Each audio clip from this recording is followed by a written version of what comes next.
नमस्कार शेतकरी बांधवांनो, मित्रांनो, आपल्या भारतामध्ये कुठलाही कायदा जेव्हा येतो तेव्हा त्याच्या बरोबरच कायद्याची पळवाट आणि कायद्याचा दुरुपयोग करणारे असे दोन घटक लगेच तयार होतात। जसं अण्णा हजारेंच्या प्रयत्नातून तयार झालेला कायदा माहितीचा अधिकार, त्याच्यातून दोन लोक तयार झाले। अधिकारी वर्ग ज्यांच्या विरोधात कायदा आहे त्यांनी त्याच्या पळवाटा आधीच काढून ठेवल्या आणि काही माहिती अधिकार कार्यकर्ते तयार झाले। त्याचा 70-30% माहिती अधिकार कार्यकर्ते हे ब्लॅकमेलर झाले। 70% बिचारे चांगलं कार्य करतात। पण सांगण्याचा उद्देश की कुठल्याही कायद्यामध्ये दोन पळवाटा काढणारे आणि त्याचा गैरफायदा घेणारे असे दोन घटक समाजात लगेच तयारच असतात। याचे पार्श्वभूमी सांगायचं कारण की गोहत्या बंदी कायदा चांगला आहे। गाय हिंदू धर्मियांची माता आहे, पण त्याचा जो तोटा आहे तो शेतकऱ्याला जा। 100% गाय जर हिंदू धर्मियांची माता आहे तर ती शेतकऱ्यांनीच पाळली पाहिजे असा का नियम? मग नोकरीवाल्यांना 2-3 गाय पाळायला लावा, एखादी पाळायला लावा, आमदाराला पाळायला लावा, उद्योगपतीला पाळायला लावा। शेतकऱ्यांनीच गायीचं रक्षण केलं पाहिजे, गोपालन केलं पाहिजे। हा अलिखित नियम शेतकऱ्यावरच का? मानतो ना आम्ही की गाय माता आहे। माझ्याकडे 3 गायी, एक गाय आहे, 2 कारवडी आहे। पण माझं सौभाग्य असं की 3ही वासरे। योगायोगाने जर माझ्याकडे गोरा किंवा नर जर जन्माला आला असता तर तो पाळायचा, किती दिवस पाळायचा, कोणी घेत नाही। मला गाय कमी करायची पण ते घेत नाही कोणी, कारण त्याला गोहत्या बंदी, गोवंश हत्या बंदी हा कायदा अडचण आणतो। या कायद्यामध्ये मेन तो चुकलं काय की गायी, ज्या देशी गायी त्यांना मारण्यावर बंदी हवी होती। आता ज्या जर्सी गायी आणि होस्टन गायी त्या गायीच्या कॅटेगरीत येतच नाही। त्या दूध उत्पन्नासाठी बनवलेला एक कृत्रिम प्राणी, त्याचे जे नर आहे ते कुठल्याही शेतीच्या कामाला येत नाही। नाव योगेश पाटील आहे। तुम्ही सांगितलं 4 बैल गाडीत नाही टाकायचे, आम्ही तुमच्या आज्ञेचे पालन केलं। आम्ही 3च बैल भरू राहिलो। 3000 रुपयाची गाडी करून येतो, हे बैल कापायचे। हे शेतकऱ्यांनी काय करायचं?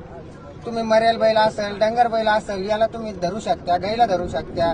तुम्ही या बैलाला हा बैल कापायचा आहे का? तरी तुम्ही गाड्या धरू राहिले, ते करू राहिले। लोक 5-5 हजार खर्च करून येते। आम धंदा करायचा की नाही करायचा? 3 दिवस झाले माझ्या गाडीचा हप्ता थकेले, कोण भरणार आहे? गोरक्षदल भरणार आहे। तुमची मागणी काय आता? आमची एकच मागणी आहे, तुम्ही हे बाजार चालू करावं, गाड्या धरून गोरगरिबाला त्रास देऊ नये, फक्त एवढं आहे। कायद्याचा गैरफायदा घेणारे गोरक्षक भारतात आपल्याकडे तयार झाले, इतके तयार झाले। कुठली गाय किंवा जनावर घेऊन जाणारं वाहन अडवायचं आणि त्या गायी गागाट करायचा, त्या गायी जप्त करायच्या। 100% त्यांचा हेतू चांगला असेल की गायीला मारण्यापासून वाचवणे। पण दररोज महाराष्ट्रात एखादी घटना घडतेच की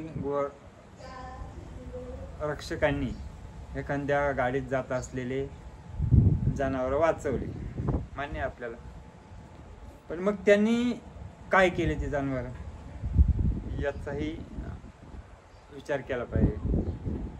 असं नको व्हायला की त्यांनी कुठेतरी वाहतूक करणारं जनावर गाडी अडवली, त्यातले जनावर जप्त केले आणि ते पुन्हा मागच्या मार्गाने कापणाऱ्यांनाच दिले। असं असेल तर मग फार मोठं दुर्दैव आहे आणि याची कोण नोंद ठेवतंय? मग कदाचित यातले 50% गोरक्षक का म्हणून ब्लॅकमेलर नसतील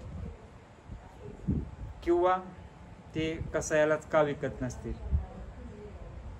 या कायद्याचा सगळ्यात जास्त तोटा मी जे म्हणालो शेतकऱ्यांना होतो। जबरदस्तीने नर जनावर पाळावे लागतात आणि नाही पाळले, ते विकायचं म्हटलं तर त्याला कोणी घेत नाही ओपन मार्केटमध्ये। त्यामुळे ते ब्लॅक मार्केटने अत्यंत कमी भावात शेतकऱ्याला विकावं लागते। एखादा शेतकरी त्याच्याकडे 2 बैल आहे बाबा, त्याला अडचण आहे, त्याला विकायचे, तर त्याला ओपन मार्केटमध्ये गिराईक नाही, त्याला अर्ध्या किमतीत विकायचे.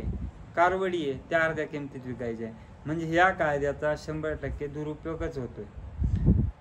कायदा होताना देशी गाई विकण्यावर बंदी, कापण्यावर बंदी असायला पाहिजे होती. हा सरसकट गाईचा विषय घेतल्यामुळे ज्या परदेशी जीन्सच्या गायी आहे त्यांचे नर ना शेतीच्या कामाचे आहेत, ना शेतकऱ्याच्या कुठल्या कामाचे आहेत. शर्यतीमध्ये सुद्धा त्यांचे नर कामात येत नाही.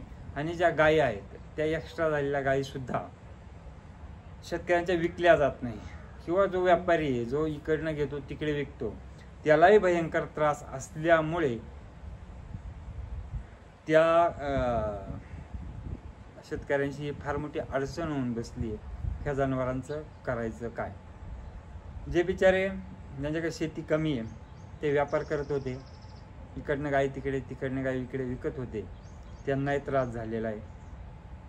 10% असतीलही कापण्यासाठी गाय नेणारे असतील, नाही असं नाही, पण त्यांच्यामुळे 90% लोकांना जो त्रास होतोय, त्यामुळे हा कायदा शेतकऱ्यांसाठी अडचणीचा होऊन बसला. हे नक्कीच ज्यांना ह्या कायद्याचं समर्थन असेल, जे लोक याचं समर्थन करत असतील, त्या लोकांनी, जे गरजू शेतकरी आहे, ज्यांना त्या गायी विकायच्या आहे, त्यांना गोरे विकायचे आहे, त्या गायी घेतल्या पाहिजे चांगल्या किमतीत आणि तुम्ही सांभाळल्या पाहिजे. दररोज गोरक्षकांनी जप्त केलेल्या गायीची नोंद असली पाहिजे.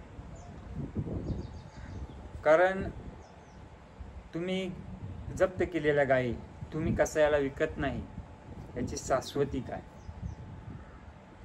नाहीतर मग लोक काय करतायत, त्या गायी मोकाट सोडून देत आहे.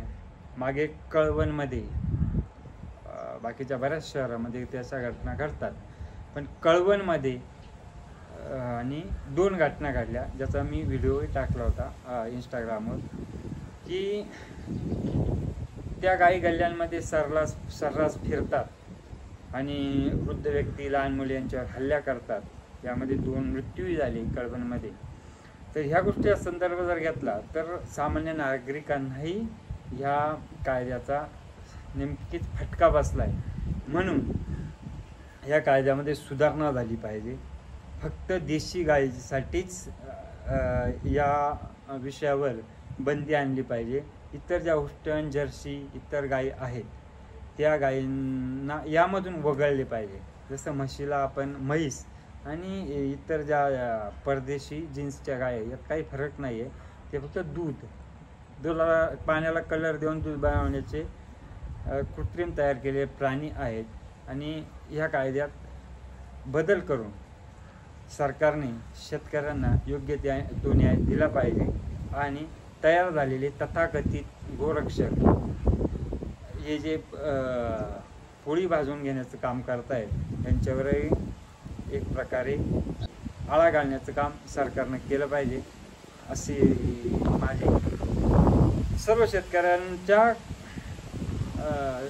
सूचनेतून केलेली मागणी आहे. नमस्कार. माझं नाव योगेश पाटील आहे. तुम्ही सांगितलं 4 बैल गाडीत नाही टाकायचे, आम्ही तुमच्या आज्ञेचे पालन केलं. आम्ही 3च बैल भरू राहिलो. 3000 रुपयाची गाडी करून येतो, हे बैल कापायचे का? हे शेतकऱ्यांनी काय करायचं? तुम्ही मरेल बैल असेल, डंगर बैल असेल, याला तुम्ही धरू शकता, गाईला धरू शकता. तुम्ही या बैलाला हा बैल कापायचा आहे का? तरी तुम्ही गाड्या धरून राहिले, ते करून राहिले. लोक 5-5 हजार खर्च करून येते. आम्ही धंदा करायचा की नाही करायचा? 3 दिवस झाले माझ्या गाडीचा हप्ता थकेले. कोण भरणार आहे? गोरक्षदल भरणार आहे. तुमची मागणी काय आता? आमची एकच मागणी आहे, तुम्ही हे बाजार चालू करावं, गाडी धरून गोरगरिबाला त्रास देऊ नये, फक्त एवढं आहे. माझ्याकडे 30 एकर ठोकीची जमीन आहे, मला गुंठाभर जमीन नाही घरची. 10 रोजंदार नाही, त्यांचे पैसे काय वर द्यायचे? मी तुम्ही आणून द्या मला 2000 5000, मी पैसे भरतो. व्यापार नाही करायचा, काय करायचं आम्ही? 40,000 रुपयाचा बैल आम्ही 20 ला 22 ला विकायला तयार आहे. हे बैल कापायचा आहे का? आणि याला कापणार कोणी घेणार आहे? आणि कोण घेईन? एवढे चांगले बैल कापायला देऊ आपण येडे का कापायला द्यायला? पण तुम्ही गाडी धरू नका ना. गोरगरीब धंदा करू आला, त्याच्या घरचं काय आहे? मग नाही तर तुम्हाला जर बैल लागत असेल तर आम्हाला पैसे द्या. माझ्याकडे 30 एकर जमीन आहे, मला 100-150 गोणी खत लागत घेऊन द्या. काय करणार आहे? 20-25 हजार रुपयाला बैलाला कोणी काही नाही. 35,000 रुपयाचा खरेदीचा बैल आहे. झाले 15 दिवस आपण बैल सांभाळून राहिलो.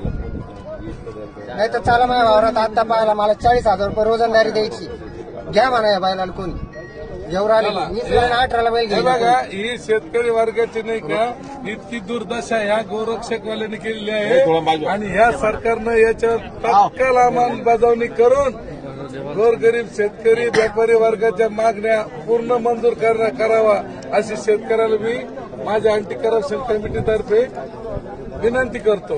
आणि बाजारात नाही का पुन्हा वैभवशाली भरण्यासाठी नाही का शेतकरी वर्गाला अभिवादन करतो की तुम्ही सगळ्यांनी नाही का एकजुटीने राहून या आंदोलनाला साथ द्या, म्हणजे जेणेकरून आपण नाही का सक्सेसफुल होऊ. हे गोरक्षवाले धंदा करते याच्यासाठी काय धरते तिकडे विकतात आणि पाठीमाग पुढून घेतात मागून विकतात. त्यांच्याकडे आतापर्यंत जे जमा झालेले आहे जनावर आहे त्याच्यापैकी एकही जनावर त्यांच्याकडे नाही.